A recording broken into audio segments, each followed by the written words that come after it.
imekuwa tu luck. Ni pesa tu imetufikisha hapa, lakini ni luck. Na hope maona kama TZ ligi yao iko juu. So hiyo mashabiki wanakuja wengi hapa kuwatch game ya Kenya. Pia kwa games za ndani walete hii motisha, ita improve ma player.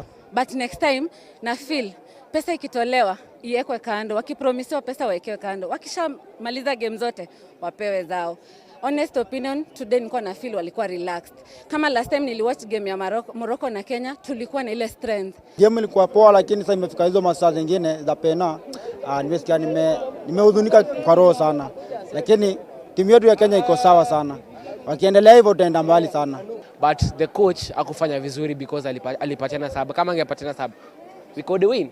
I don't think there is a time that we have reached the level that we are now. And now we have realized that we have talents. And also I want to say kudos to the government, because at some point we have not have a government that supports so much into sports.